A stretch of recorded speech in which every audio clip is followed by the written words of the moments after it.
of hardship in my body. Sister, you are not talking. I said power of hardship in my body. Die in the name of Jesus. Yes.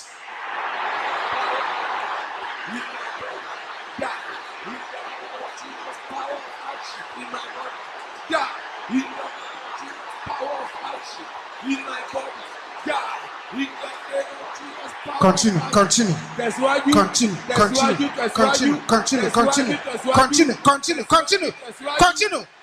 Louder. Keep the power of hardship in your body. In Jesus' name we pray.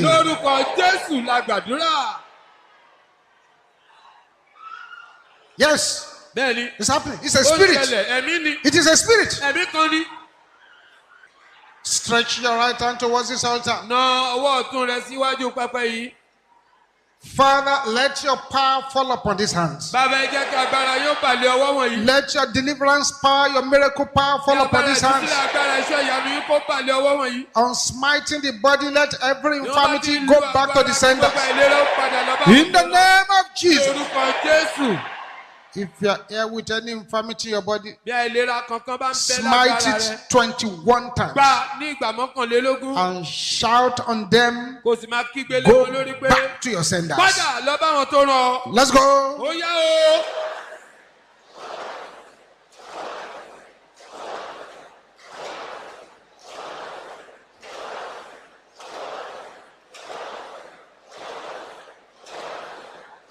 Do it well.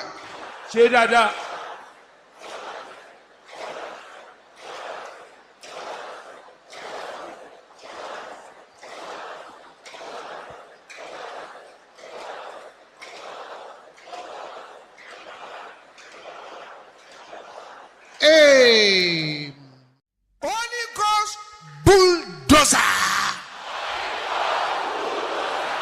Kata emimimo. I am available. Mo wà níyì. Open my way. Lànà fún mi. In the name of Jesus. Ní orúkọ Jésù.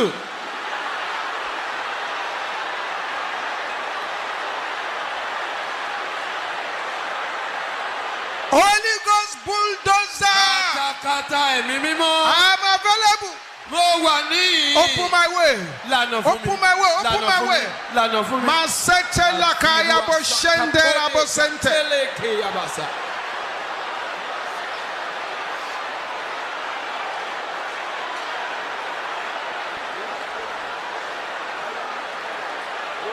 Something is happening here.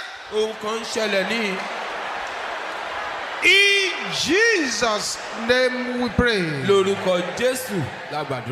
Sisters, something is about to happen to 10 sisters who will pray this prayer with reckless violence and merciless acidity.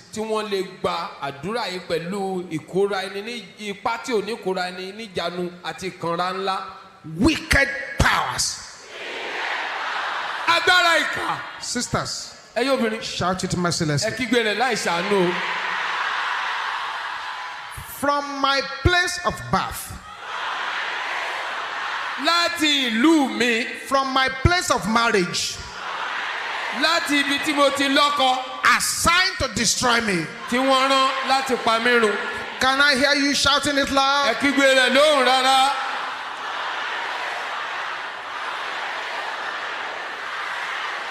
Brothers, can I hear you shouting the same thing?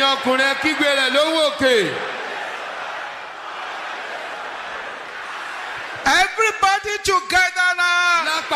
Masopolia.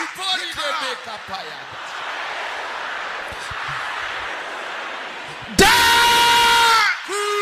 in the name of Jesus.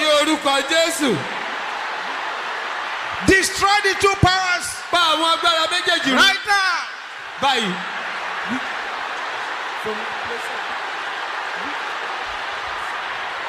Something is taking place here. Ohun kan ń ṣẹlẹ̀ ní.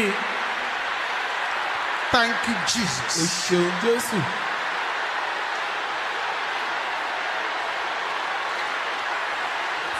Masetila kaya boshenta. Kera badia kota ni bosa. In Jesus' name we pray. Lórúkọ Jésù la gbàdúrà. Somebody demanded for the head of John the Baptist and the Ẹnìkan charger. béèrè fún orí Jòhánù onítẹ̀bọmi nínú àwo ọ̀pọ̀tọ́. It is a spirit. Ẹ̀mí kan ni. You are not going to say this one. Ó wí báyìí lóhùn rárá. Every power of Herodias Gbogbo agbára Herodáyà demanding for my head. tó ń béèrè fún orí mi. Can you shout it loud? Ẹ ti gbé rẹ̀ lóhùn rárá. Is that the loudest you can shout Ṣé o it? lè gbóhùn sókè jù báyìí lọ ni? Pay with your head. Forí ara rẹ rọ. In the name of Ní Jesus. orúkọ Jésù. Command them to pay with their own head. Pàṣẹ kí wọ́n forí ara wọn rọ. In the name of Ní Jesus. orúkọ Jésù.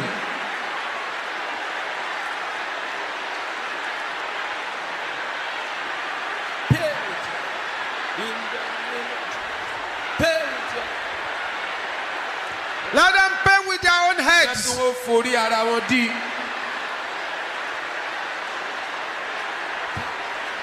In Jesus' name we pray. Lórúkọ Jésù la gbàdúrà.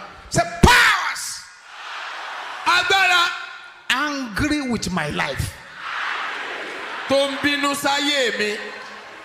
Destroy yourself Ẹ para yín run by the power nípa agbára. in the blood of Jesus. Ẹ̀jẹ̀ Jésù. Open your mouth and decree. Lẹ́nu rẹ kó pa láṣẹ. Powers angry at my existence. Agbára tó ń bínú sí ayé mi. Destroy yourself Ẹ para yín run by the nípa power agbára. in the blood Ẹ̀jẹ̀ of Jésù. Jesus.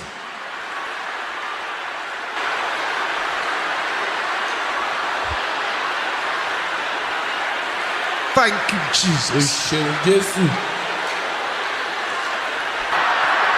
In Jesus' name we pray. Orúkọ Jésù. Every conscious and unconscious covenant Gbogbo májàmú tí mo mọ̀ àtẹ̀yí tí mi ò mọ̀. with any idol, Pẹ̀lú òrìṣà kò ní. break, break, break in the name of Jesus. Orúkọ Jésù.